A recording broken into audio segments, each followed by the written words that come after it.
வணக்கம். அனைவருக்கும் பொதுமக்கள் நாட்டு மக்களுக்கும் காலை வணக்கம். ஒரு முக்கியமான பதிவு தான். இந்த ஊழல் எங்கே பார்த்தாலும் ஊழல், அந்த பணத்துக்காக அலைகிறாங்க. எதுக்கு தான் அலைகிறாங்கன்னு தெரியல. பணத்தை எது வறுத்து சாப்பிட்றாங்கன்னா இல்லை என்ன இது மாதிரி பண்ணுறாங்கன்னு தெரியல. இந்த டிஎம் காட்சியில் ஏன் இது மாதிரி அலையிறீங்கன்னு எனக்கு புரியல. இப்போது முன்ன என்ன சொல்கிறது, செந்தில் பாலாஜி உள்ளே போயிட்டு வந்தோம்னா ஏதோ உண்மையை சொன்னதும் வெளியே விட்டாங்க. இப்போது உதயநிதி மாட்டிக்கிறாரு. இன்னும் 10 நாளில் அவர் அரெஸ்ட் ஆக போகிறாரு. ஏன் உங்களுக்கெல்லாம் இந்த மாதிரி உங்கள் ஆக்ஷன் மட்டும்தான் இந்த மாதிரி ஊழல் பண்ணுறது காலங்களும் உங்களுக்கு இதே வேலையா? சொல்லுங்கள், ஏன் இந்த மாதிரி பண்ணுறீங்க? வந்தால் எதுக்கே வரீங்க? ஒரு மக்களுக்கு நன்மை செய்யணும்னா வாங்க. அவங்க இல்லைன்னா ஏன் இந்த மாதிரி எல்லாரும் மக்களுக்கு எல்லாம் சுரண்டி திருடுங்கன்னு இங்கே இது இலவசம் அது இலவசம் சொல்லிட்டு அலறப்புள்ளிக்கு வாழைப்பழம் காமிக்கிற மாதிரி காமிச்சிட்டு அது இலவசம் இது இலவசம் சும்மா பேரை போட்டுக்குன்னு சீலை போட்டுக்குன்னு திமுர் பண்ணி அவங்க மோடி அனுப்புகிற பணத்தெல்லாம் கூட முனிகிட்டு எல்லாம் நீங்கள் தனி பை போட்டோம் அதை போட்டோன்னு ஃப்ராட் பண்ணி எதுக்கே அவங்களுக்கெல்லாம் இந்த பொழப்பு? மானங்கட்ட பொழப்பு எதுக்கு பொழைக்கிறீங்கன்றான். என்ன சொல்கிறான், யார் இருந்தாலும் சரி, நீ டிஎம் கேசரி ஏடிஎம் கேசரி இல்லை பிஜேபி எல்லாருமே நான் பொதுவாக சொல்கிறேன். எந்த ஆட்சி வந்தாலும் இப்போ நேர்மையாக இருக்கணுமா இல்லையா? இப்போ பிஜேபி கட்சியில் நேர்மையாக இருக்கிறீங்களா இல்லையா? நீங்கள் ஏன் இந்த மாதிரி பணத்துக்காக அலைறீங்க? நீங்கள் சம்பாரிச்சு 5 வருஷத்தில் கோடிகளில் கொள்ளடிச்சு போய் உக்காந்துக்கணும்.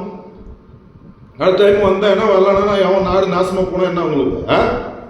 சொல்லு. பாகிஸ்தான்காரன் இன்னைக்கு எவ்வளோ பிரச்சனை கொண்டு இன்னைக்கு இவ்வளோ மோடியெல்லாம் பண்ணிட்டு எவ்வளோ சித்திரவாதம் பண்ணி இன்னைக்கு மக்கள் எவ்வளோ இன்னைக்கு அவதி பண்ணி உட்காந்துக்கிறான். அவன் சோத்துக்கு இல்லாதுக்கிறான். நீங்கள் திருட்டி இருந்தான ஊற்றி வயசாக்குள்ள கொள்ள இன்றைக்கே 10 ரூபா இது எடுக்கிறாங்க. ஏன்னாப்பா திருப்பம் அந்த திமுறை ஒன்றும் விடல. இந்த மாநக வைன்சாப்பில் இருக்கட்டும் எதுலேயே இருக்கட்டும், ஏன் அவ்வளோ திமுறை உங்களுக்கு? இந்த ஊழல் டாஸ்மார்க் ஊழல்னா இன்னும் அப்படி தான் இருக்குது. இன்னும் ஏன் நீங்களாம் திருந்த மாட்டீங்களா?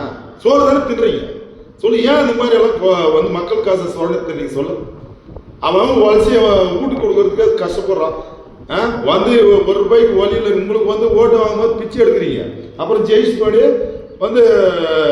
எல்லாரும் படுத்துட்டுறீங்க. எல்லாம் போய் சாகுடா குடிச்சிட்டு சாகு. மாதிரியா இலவசம் எதுவுமே இலவசம் கொடுக்காதே. நீ அரிசி கூட என்ன சொல்லுவார்னா, அரிசி 10 ரூபாய் போடியா இல்லை 20 ரூபா போட்டு அரிசி போடியா? நீ ஏன் சும்மா கொடுக்குற? 1 கோடி காசு தான் ஏன் அரிசி போடுறது? 1 கோடி காசு மிச்சம் பண்ணால் அரிசி வாங்கி போகிறான்.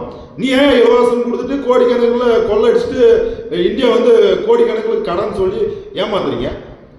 இன்னைக்கு டாஸ்மார்க்கில் கோடிக்கணக்கில் 3000 கோடி 5000 கோடி வருது. எல்லாமே ஊழல் எல்லாம் திருடு. எங்கே போனாலே கம்சனு. ஏன்னா இந்த பத்திர ஆஃபீஸ் போனாலே பிராடு, இந்தாண்ட போனால் முனிசிபாலிட்டியாக கம்சனு. எல்லாமே பணம் தான். பணம் இல்லாத செத்த பணம் இதுலேருந்து வருது, ஹாஸ்பிட்டலேருந்து வர்றதுக்கு ஜிஹெச்லேருந்து அது 10,000 செலவு பண்ண அறுத்து கொடுக்குறான். அறுத்து கொடுத்து வெளியே அனுப்புகிறான். பணம் எங்கே போனாலும் பணம். என்னையா அது மனசு? செத்தாலேயும் போனோம், பொலிசாலேயும் போனோம், கொம்பை கல்லறி வரைக்கும் சேர்த்த சுடுகாடு போய் சேர்ற வரைக்கும் பணம் தான். பணம் இல்லைன்னா எதுவுமே வாழ்க்கையே இல்லை. அந்த மாதிரி கொண்டு வந்துட்டீங்க. அன்றைக்கெல்லாம் வாழ்க்கையில் பணமே இல்லைன்னா கூட வாழ்ந்தாங்க. இன்னைக்கு பணத்தை வச்சுட்டு நோய் தான் உங்களுக்கு வருது. சர்க்கரை வியாதி, கண்ட வியாதி, ஆஸ்மா கேஸ்மா எல்லாம் வருது. இன்னும் கொரோனா வேறு வந்துருச்சு. இன்னும் எத்தனை பேர் அழிவீங்களோ தெரியல. பணத்தை சம்பாதிச்சு என்னையா பண்ண போறீங்க? இருக்க வரைக்கும் 4 பேர் நல்லது பண்ணியா சம்பாதிச்சு பணத்தை வச்சுக்கின்னு என்னையா பண்ண போறீங்க? பணத்தை வச்சு என்ன செய்ய போறீங்க சொல்லு. பணத்தை வச்சு என்னையா பண்ண போற? கொரோனா வந்துச்சு, மொத்தமா எல்லாம் காலி, சர்வநாசனம் எல்லாமே. புரியுதா? நான் ஒன்று சொல்லிக்கிறேன். அரசியல்வாதி இருக்கட்டும் இல்லை எவனாலும் தொழில் அதிபராக இருக்கட்டும், பணம் சம்பாரியா. உனக்கு வேணுன்றதெல்லாம் வச்சு மிச்சம் தரும் ஒன்று 4 பேருக்கு நல்லது பொண்ணு நினையா. புரியுதா? 10 ரூபா சம்பாதிச்சாலையும் 1 ரூபாய் செலவு பொண்ணு நினைங்க. என்ன 3000 கோடி காலி ஊழல். என்னையா பண்றீங்க? பணத்தை எடுத்து போய் சொல்லியா? செத்துட்டு போய் பணத்தை மேலே போடுறோம் பணத்தை.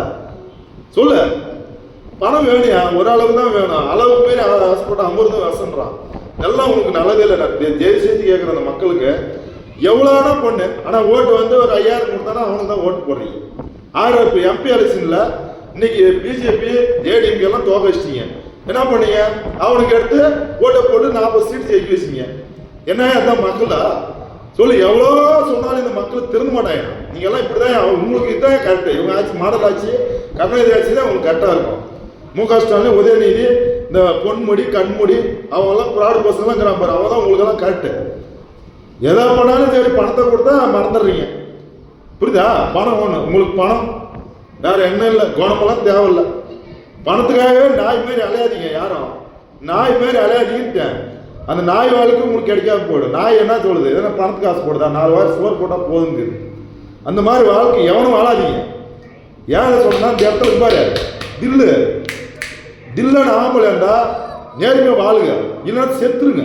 எனக்கு வாழ்றீங்க நீங்கெல்லாம் ஆம்பளை என்னையா 4 பேர் நல்லது பண்ணணும், புரியுதா? 4 பேர் கெட்டது பண்ணி நீ வாழ்றதோட செத்துடலாம். எதுக்கே அந்த மாதிரி வாழ்றீங்க? ஊழல் எங்க பார்த்தாலும் கொள்ளை, எங்க பார்த்தாலும் ஊழல், கம்சனு, பிராடு. என்னையா எப்படியா வாழ்றது? இல்லாத எப்படியா வாழ்வான்? என்ன சொல்றேன், இன்னைக்கு சொல்றேன், நாளைக்கு சொல்றேன், எந்த கட்சிக்காரன் தான் சரி, பிராடுனா அவன் கட்சியில் இருக்காதீங்க. அவன் போய் வேலையை பாருங்க. யாரும் வேலை இல்லையா உங்களுக்கு? வந்து அவன் கொள்ளடிக்கணும், அங்கே பெருமை போனோம், அங்கே காரில் போனோம், கப்பலில் போனோம், பிளைட்டில் போனோம், மித்தவெல்லாம் பிச்சை எடுக்கணும் தட்டு எடுத்துன்னு. என்ன சொல்கிறேன், எவனாக இருந்தாலும் சரியா, உண்மையாக இருந்தால் எது கட்சியில் இல்லைன்னா வெளியே போயிருக்கீங்க. எவனுக்கு தேவையில்லை நாட்டில். ஜெய் ஹிந்த்.